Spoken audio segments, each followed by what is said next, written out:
What's up, everyone? Champ Bet's back again for what is the biggest part of the year, UFC 300. I'm super excited. I'm going to this card. I'm going to Las Vegas for this one. I'm super excited with that. So, man, let's get started. But first, let's go over the bets from last week and the picks as well. So let me pull them up real quick. Dude, love this music. Here we are. Perfect. Sorry about that. So, didn't go so well last week. Let's go over each fight. Melissa Dixon, my goodness. I think the weight cut did play a big part in that. She didn't really look that great in that fight. And yeah, fair play to Nora. I feel like that was a bad one on my call. Dylan Budka, Cesar Almeida, I thought that was a bad one. I think it's a particularly not good bet on my part because of the units. I would have bet Budka again, I think, but the units were just too much. If it was like 0.5 or less, that would have been a lot better. Gene Matsumoto didn't look so good to begin with, but got into the role. He looked great. He looked great in the second round and got that beautiful sub. This dude is legit. I wish I put a little more units on him, but in hindsight, I did put basically 2 units on him. That was a good bet. Ignacio Bahamondes, he did good. Yeah, I mean, he was kind of the lock of the card. It was pretty obvious he was going to win. I felt like so.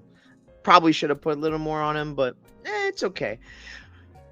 Morgan Charrier, my biggest bet of the card. Actually, might have been Matsumoto, but I feel robbed. I really thought he won that fight. I really thought it was clear. 2-1, maybe in 3-0, but I'd say 2-1 Charrier. So that sucks. That would have made this card a lot. I think I might have even made money on the card, but maybe if not, maybe not. It's okay. Damn, that one really sucked. I really thought Charrier won that fight, and I don't think it was a bad play at all. Something I believe looking forward in the future. I like Charrier in the future. I like this dude. I think he's a real deal. I think he's that dude. So that one sucks. The judges got us again. Well, not again, because since I started doing this, they haven't screwed us yet. That was the first one, so that worked out. And maybe I could say I got lucky with the judges in this one. With Brendan Allen, he ended up winning pretty good. So that was a close fight. He honestly might have stole it at the end with Chris Curtis getting hurt with his hamstring. So hey, we'll take it. Brendan Allen looked really good, I thought. He looked really good besides the times he got hurt. The times he got hurt, that was a little worrisome. But, man, good job, Brendan Allen. Yeah, the parlays, all just a bunch of these dudes. Didn't end up going well. Either the parlay's going to do really good or not so good. Not so good because I got these people wrong. If Charrier won, man, oh my God. It's okay. It's okay. So, overall, as of right now, we're still up on units. We're up 3.05 units overall. So, sucks. We had a high point of 7.56. We'll try to climb back up this coming week. And overall on picks, I went, I believe I went 8-5. Like, I had some really good calls. I wish I bet some of them on my, like, preview. Let's see. Let me look at where is it? I got Charlie Campbell. Norma Dumont was a good call, but I wasn't super sure. Morono, he won pretty, not easily, I shouldn't say, but he definitely won. Bresky, man, pat on the back me. I did my tape study. That made me feel really good. Alexander Hernandez lost. You can't trust that guy. I said that going in. It is what it is. I did call that fight to go to decision though. Victor Hugo looked good. I wrote about that in a blog post on my website, champbetsmma.com. Go there to check it out. I wrote there. I did some more research on Falcao and Hugo, and I mentioned an ARB opportunity. I thought that was a good ARB opportunity because of Falcao's style. Because Falcao is the type of guy to keep on top and and be like smart with his control. And I knew like he'd have at least one round of cardio, so I was gonna arb him and wait for Victor Hugo to be a dog, and that's exactly what I did. I wasn't able to track it or whatever on Hard Rock Bet, but I did do that. I'm not gonna track any live bets unless I figure out a way to do that. So yeah, great win by Hugo. He looked good. He was the guy who wasn't on short notice. Fair play. The Falcao guy really impressed me. Budka, yeah, we already talked about that. He couldn't get. He was able to get him down, which was good, but he wasn't able to do much damage with it. I thought he won round one pretty clearly because I didn't think Cesar Almeida really did any damage round one. Even with these shots, means nothing. Round two is clearly winning though, Almeida. So fair play. Nora looked great in her fight against Mullins, which I think is pretty impressive. So yeah, I believe that's all the fights that happened last week. So got through. I tried to go through those pretty quickly. So now let's get into. Stop screen sharing, and let's start screen sharing this. Yeah, you can see all the picks here. Sorry, still hurt by that. Yep. Now it's time. UFC 300. I have a lot to say about this card. So let's freaking get into it. I'm so excited. Before getting into it, I am going to say, since I'm going to this card, I'm not going to be putting my money down. Because I never like going to cards, to UFC cards, and having money down, because I'm going to be like, I don't want to be like at the event thinking, no, I lost my money. I will give betting tips. So don't worry. But fully transparent, I'm going to be like, I'm not making any bets, and I'm not gonna put any track bets on MMA.tips. If you go onto our on my website, champbetsmma.com, if you subscribe to the membership, then you can get all my like bet suggestions. I also include who not to bet, which I'll go into in this video as well. So yeah, if you want more of that, more in-depth stuff, that's on my website. So feel free, become a member. So a lot of people are going Figueiredo on this one. I am too. I think KO round 2. But at this price tag on Hard Rock Bet, let's look. Where is she on odds? Minus 325. Minus 325 for Davidson Figueiredo. Hell no. Do not play that. Do not play that. I think Cody Garbrandt's very live in this fight. If Cody Garbrandt wrestles, this is going to be a close fight. I guarantee you. I'll be shocked if it's not a close fight if he doesn't wrestle. Because Cody Garbrandt, when he wrestles, he's never really been out wrestled before. I was thinking like, I was talking to people and it's like, oh, you got out wrestled in that Font fight. I went back and watched it. Not really, because a lot of the when he did the shot attempts on Rob Font in rounds 1 and 2, he was able to get them. And some of the other shooting attempts he did, he faked out to throw punches at Font, which I will get into why I'm mainly picking against Cody Garbrandt, which is the fight IQ. But if he chooses to wrestle with Figueiredo, he can win this 100%. And I am ultimately going with the fight IQ of Cody Garbrandt, and I'm thinking Davidson Figueiredo is going to be able to keep this on the feet and do damage to him. Is it possible Garbrandt knocks him out? Yeah, it absolutely is. So, in my eyes, at these odds, Davidson Figueiredo, do not bet him. Do not do it. He's not a lock as other people are making it out to be in my eyes. So, yeah, that's it for that fight. Here we go. Bobby Green versus Jim Miller. This is a fun fight. A lot of people going Jim Miller to win this one. I'm going Bobby Green. The method is the part. I don't know. It's either KO or decision. I'm going to go decision. Respect to Jim Miller. Bobby Green is going to box this dude up. Let's look at strength of schedule. Bobby Green has faced Drew Dober, great fighter. Jared Gordon. Yeah, it's not good, to be honest, but it's okay. Jared Gordon's okay. Tony Ferguson. Okay, not good. Not good, to be fair. Grant Dawson, really good fighter. He knocked him out. Jalen Turner, really good fighter. Let's compare that to Jim Miller. Nicholas Mota. Wonderful. You KO Mota. Good job. Cowboy. Cowboy's just not been the same. He's not been the same. I mean, he's retired. That was his last fight. It's his retirement fight. Alexander Hernandez. You saw how he looked yesterday. or yeah, Saturday, whenever this is being uploaded. You saw how he looked. That doesn't age well. I don't think Hernandez is that bad, but yeah. Jesse Butler. Woo! Wonderful. Gabriel Benitez. The level of competition is just not the same. Bobby Green has fought so many better people. And I know a lot of people are going to be like, but Jalen Turner, the way 4 months ago he got knocked out really bad. That's very true. And Jim Miller, it's possible he knocks him out, but I think Bobby Green's too slick and he's going to box him up. That's really what I think end of the day. And I think he'll be able to have the takedown defense to keep it on the feet and do what Bobby King Green does. So yeah, I think Bobby Green wins. Next fight up the card. Jessica Andrade versus Marina Rodriguez. This is one of the most slept on fights on the card. I am so excited for this one. A lot of people going Andrade. I'm going Marina Rodriguez. I think she's going to do really good in this fight. Decision or KO? I'm going to say for the fun of it, KO, because I'm a big fan of both these girls, but I'm a big Marina Rodriguez fan for sure.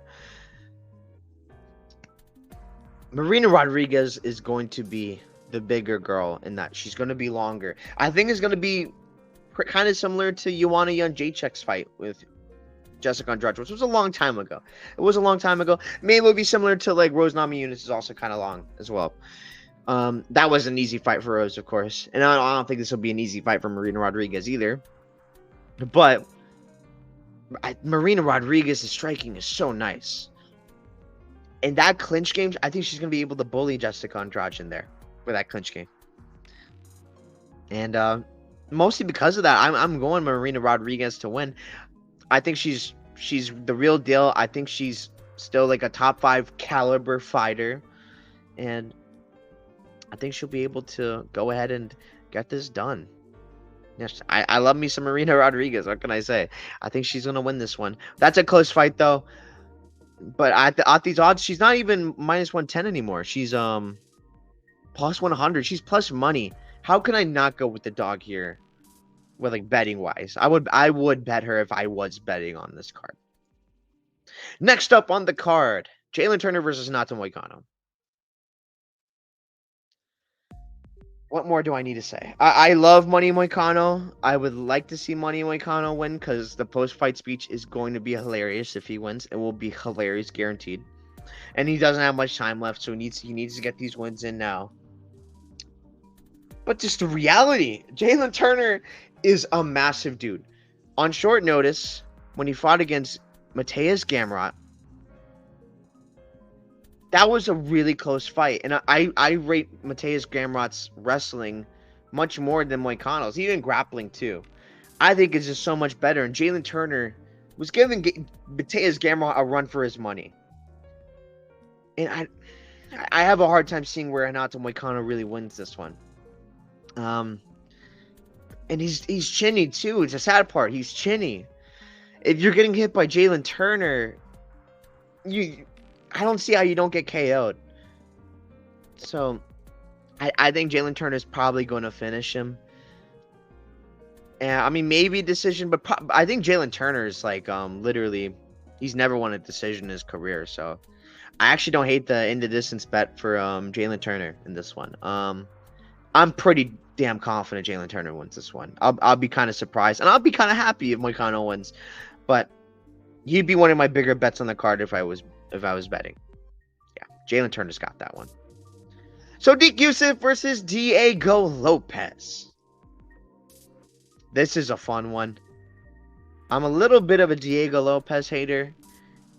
I guess I'm gonna keep that here. I think Sodiq's gonna win the decision. Sodiq has great experience. He's got pretty good experience. He's been in the UFC for quite a while now. Diego Lopez is the new big thing. He's the new favorite, I guess. Fan favorite. Like ever since he came in short notice against Evloev, who he performed pretty damn well against, to be fair.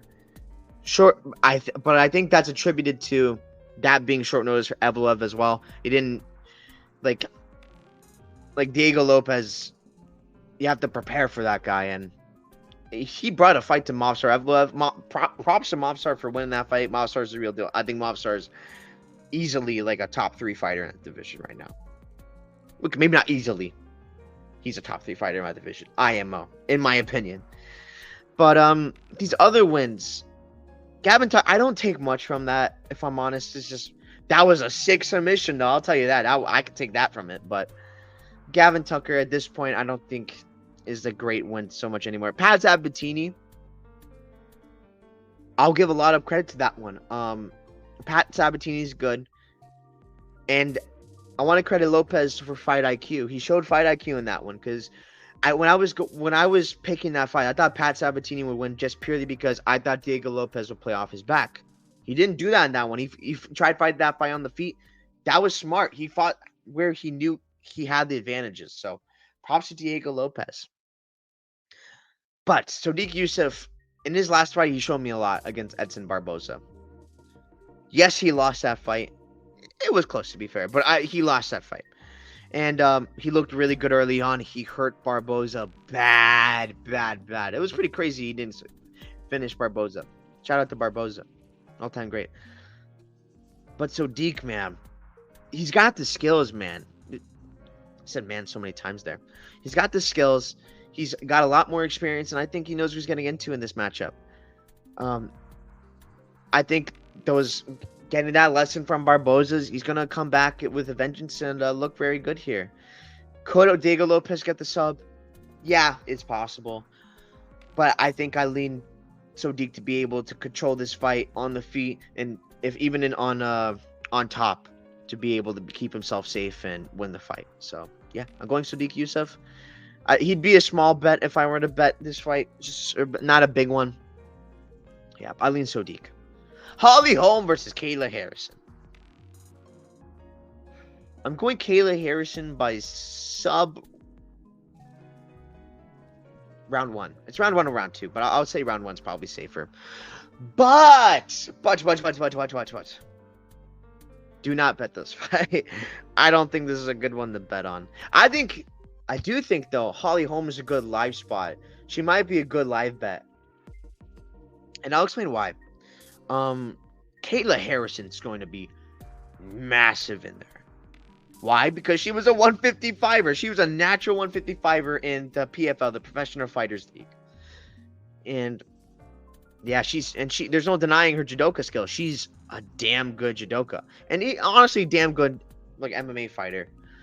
And I get why she's the favorite against Holly Holm, who's not been looking anywhere near as good as she used to.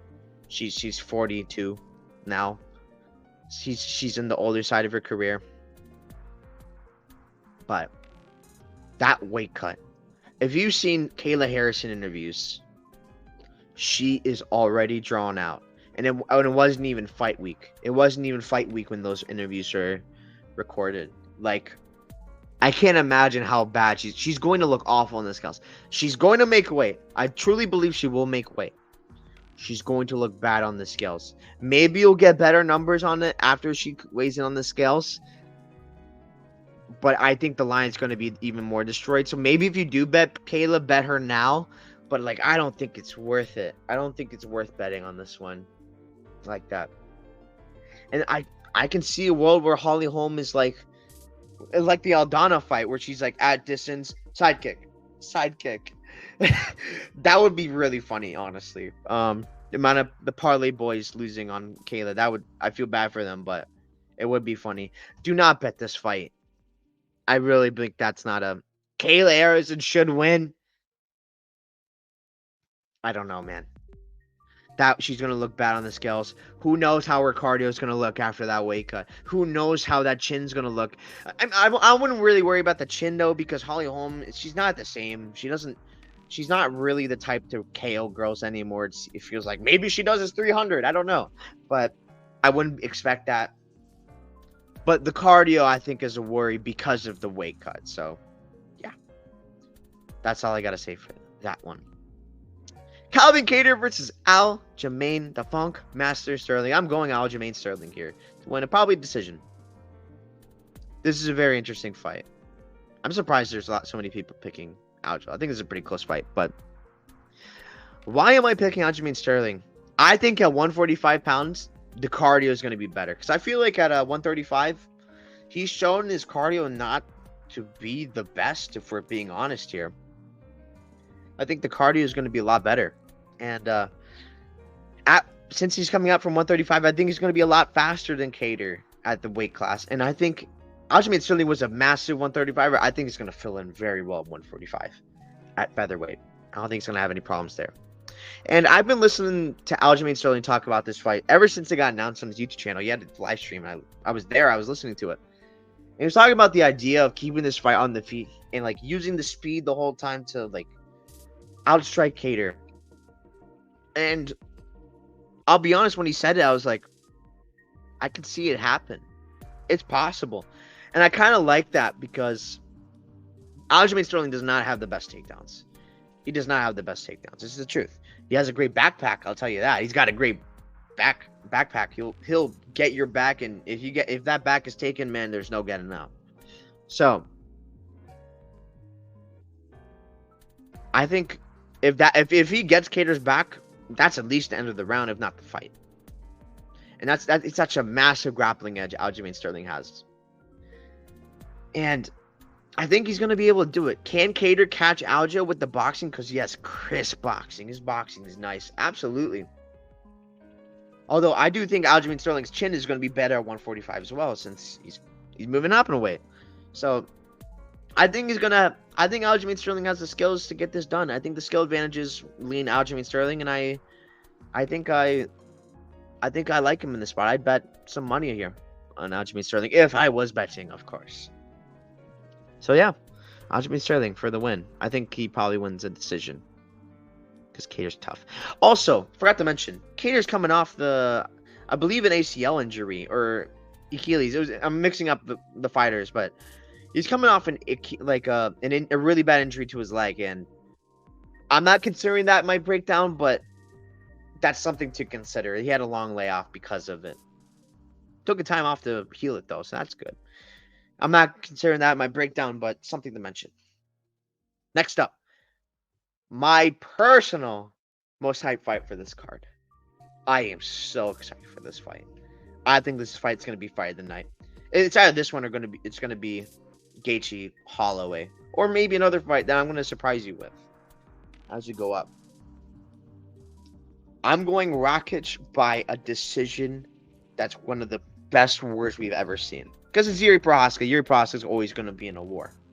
A lot of you are going Prochazka. I mean, Yuri's that dude. Can't hate. But why am I going Alexander Rakic? I think Alexander Rakic is the real deal.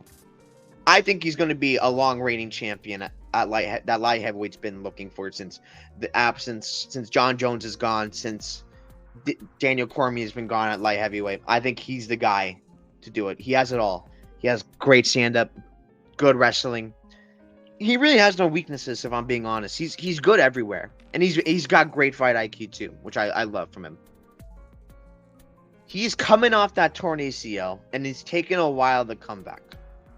What is it, like 2 years? No, not even 1 year. Almost 2 years. Almost 2 years since that Blachowicz injury, which is really bad. And yeah, he's taking the time off, and now he's fighting Yuri Prochazka, who's probably the most fun fighter on the roster. It's either him or maybe, I guess, Charles Oliveira, who's also on this card. Exciting. He's a heavy pressure fighter. Hits like a truck. Has a great get-up abilities, as you've seen against guys like Glover. And he's got that will to fight, that samurai spirit, BJP. I do think Rakic is going to be able to overcome Yuri, but it's going to be tough. I think, to me, it's a guaranteed war. It's a guaranteed war. I don't see any way about it. And something complete tangent. These guys have such bad blood. I'm so excited for it. These guys hate each other. I've been wanting this fight for years, and I'm finally getting it. I'm so happy. I can't wait to go freaking 300. Let's go. Anyways, I think the overall better fighter, Rakic, is going to be able to win this fight. I don't think he's going to be able to hold Yuri on the ground, but I think he'll be able to compete with him on the feet. I do believe he's going to be able to compete him on the feet. I do think this is going to go over 2.5 rounds. That's a risky bet because these guys, they can knock each other out, especially Yuri going crazy. Yuri can get himself knocked out, and he can knock out Rakic while doing so. That's why he's so much fun. But I think the over 2.5 or something like that, it's a good play. I think over one round is safer. It's gonna be. I think it's like it says. It was minus 150 on Hard Rock Bet. So I think Rakic is a dude. I think he's a dude, and I lean him to win. I can't be super confident on this one because this is gonna be an absolute banger. But I think Rakic wins. Next up. Round 1 KO. Yeah, but I will say this though. Do not bet Bro Nickel at minus 2,500. $25 to get $1 back. Why? Why would anyone do that? Don't do it. Don't do it. He's going to steamroll him. He probably will steamroll him. You don't want to bet chalk like this pretty much ever on a sport that's this crazy. It's 300. Maybe something crazy happens. Like Brundage gets like a random slam KO again, which is probably not going to happen. Let's be honest. Brundage is not great. He's not great. Let's be real. Bo, he's got crazy potential to be a champion one day. And he's one of the greatest wrestlers to ever do it. I don't care if he's one of the greatest wrestlers to ever do it. He is still green. He is still super green. I can't trust him like that to like put my betting money on him. Don't bet him. Bo Nickel is going to win. Very, very, very, very, very likely. I wish this was under Yuri versus Rakic. Anyways, next up. The toughest fight to predict on the card, in my humble opinion. Here's how I think this fight is. If this fight is on the ground, I lean Arman Tsarukyan. If this fight is on the feet, I lean Charles Oliveira. I'm going Charles Oliveira by KO round 2. I have zero confidence. Arman Tsarukyan is that dude. He can easily take this fight on the ground. And I have trouble seeing where Charles is going to be able to really threaten him. The only way I see Charles threatening him on the ground is if he knocks Arman down on the feet, from the feet, and then goes on the back and then takes him out like that. That's the only real way I see like a submission. Maybe Charles Oliveira surprises me. He has the most submissions in UFC history. Respect. All-time great, but like Arman's wrestling is that good. But man, Charles' stand-up is so lethal. The reason why he went on his run with the title and all the way up in the division, it's not, I mean, the jiu-jitsu is part of it. It's part of it. It's the stand-up. His stand-up is next level. Some of the best Muay Thai in the UFC. It's some of the best. Like, Fazeev is up there with that. I love it. His stand-up is so nasty. That clinch game with those knees. Magnifique. And I love that pressure from Charles Oliveira. I think he catches him in the second. That's really all I can really explain. I think it maybe be similar to the Michael Chandler fight where Arman probably maybe dominates round 1 and on with the ground, like the wrestling. But Charles Oliveira catches him. I just have that feeling. I'm not confident either way. Charles is a dog, so if you want to take a dog shot, I would say Charles, but I wouldn't bet much. Don't bet much on this one. This is a tough one to call. Yeah. Next fight up the card. Justin Gaethje versus Max Holloway. Oh boy. Hot take alert. I'm going Max Holloway by KO round 5. I think he's gonna drown Justin Gaethje.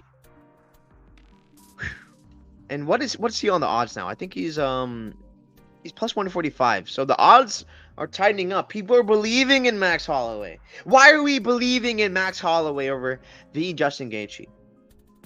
Well, for a funny reason, no one who's won the BMF belt has won a fight after, so that's not a reason. I'm joking. Sorry, Masvidal.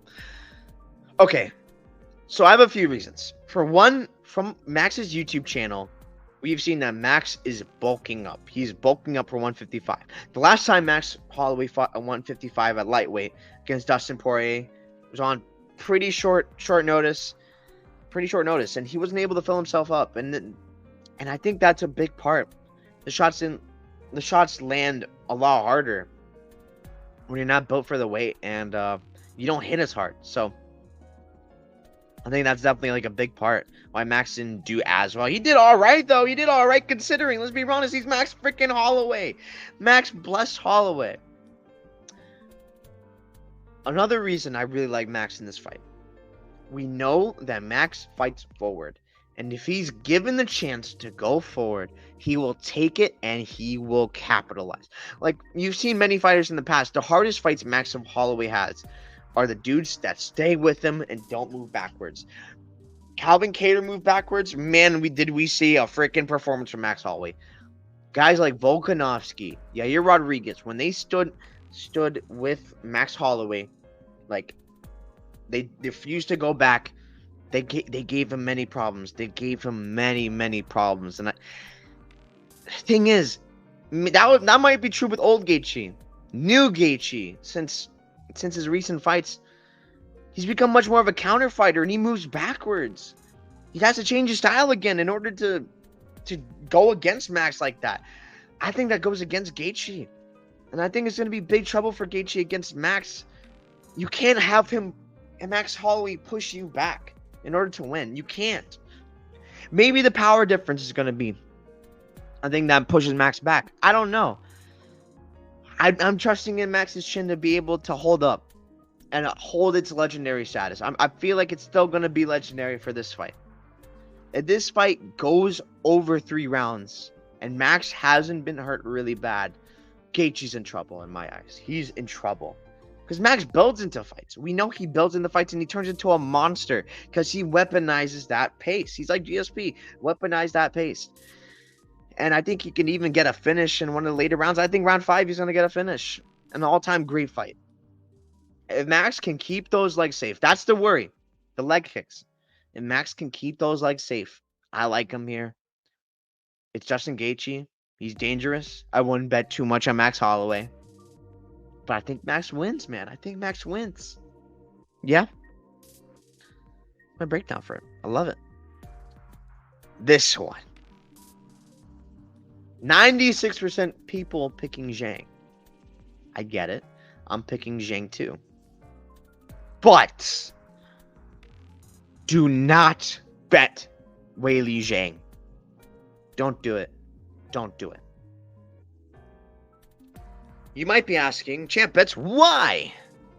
Why would I not bet on the Weili Zhang, who's might probably be the best women's fighter alive right now? Who's freaking incredible. Of course she's incredible. Weili Zhang is amazing. Let's get into it. I'm excited to talk about this one because this is a hot take. I know it is. A lot of people are assuming that Zhang has Yan covered everywhere.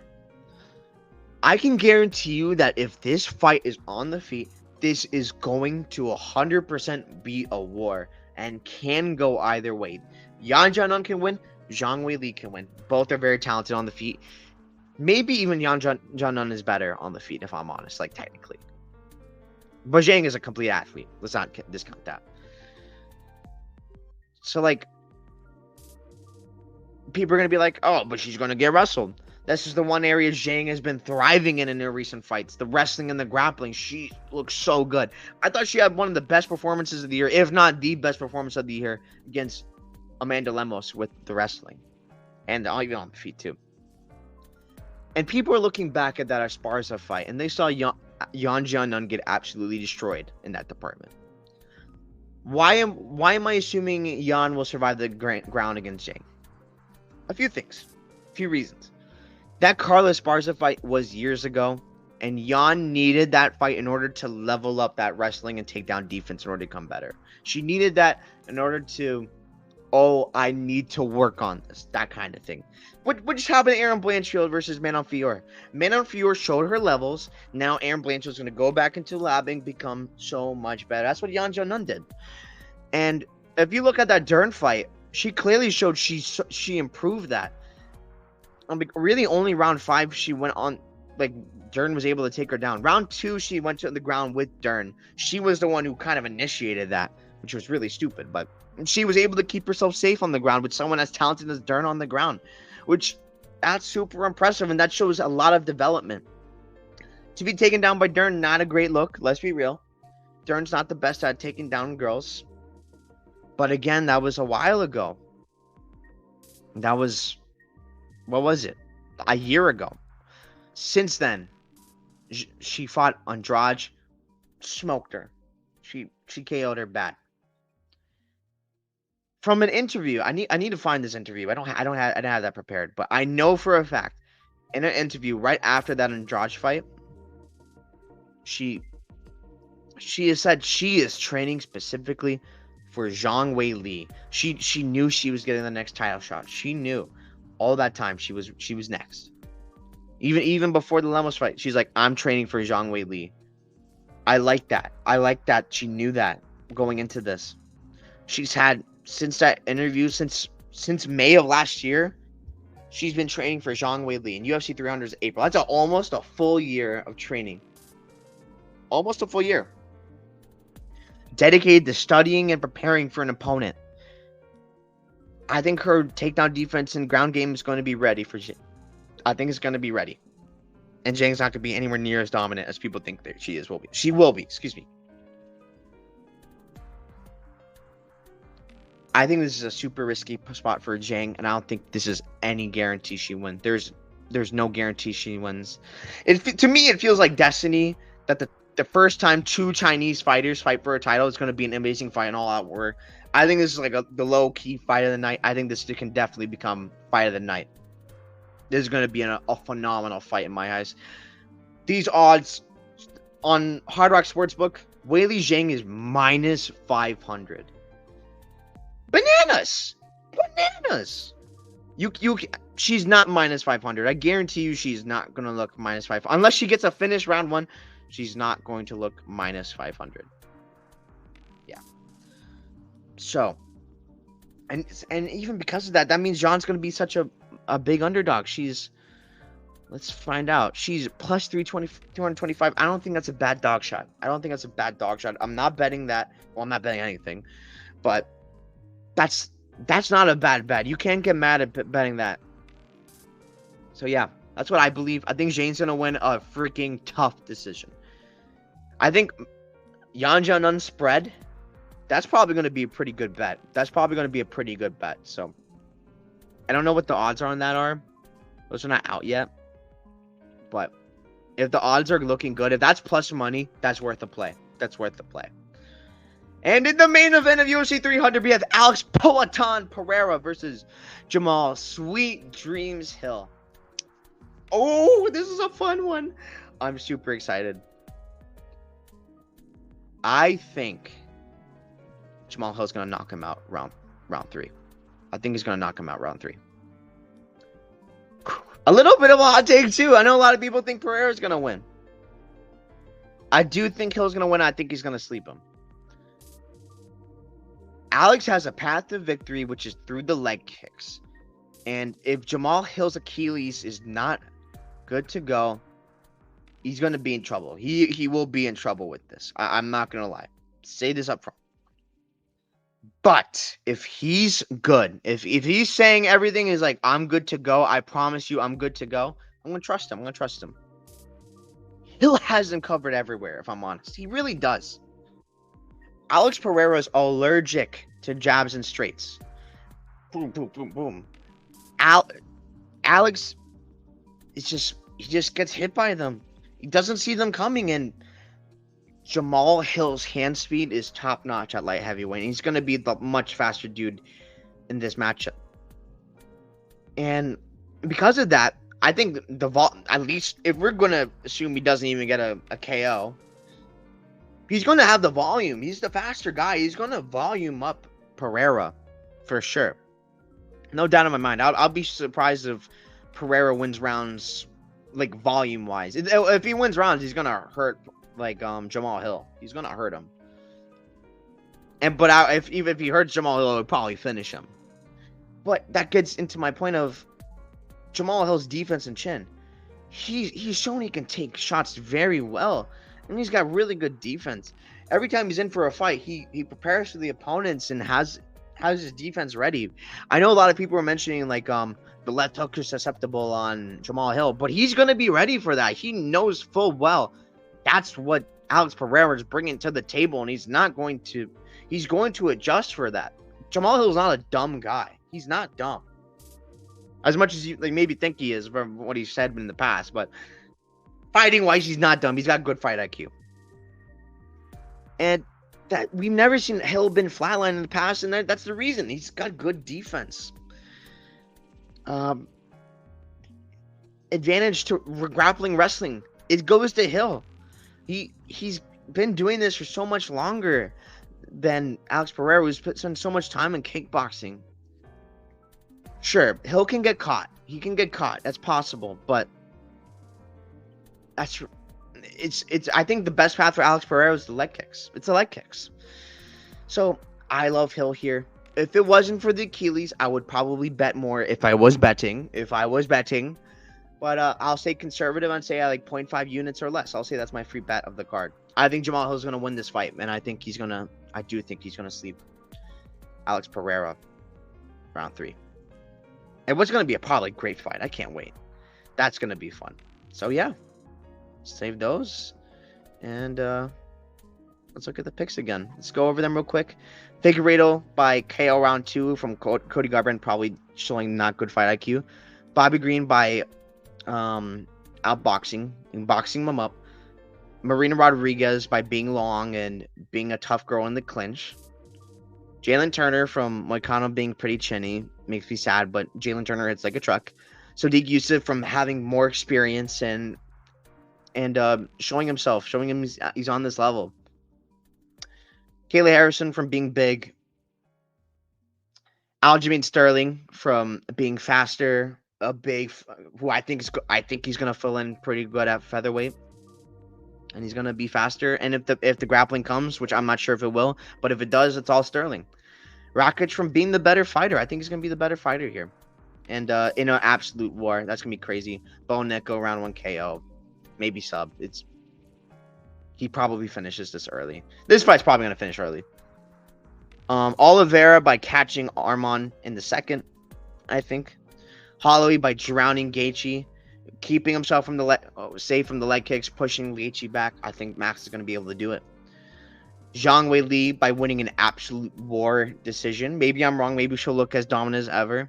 I think this is destined to be a war. And Jamahal Hill by sleeping Alex Pereira with faster hand speed.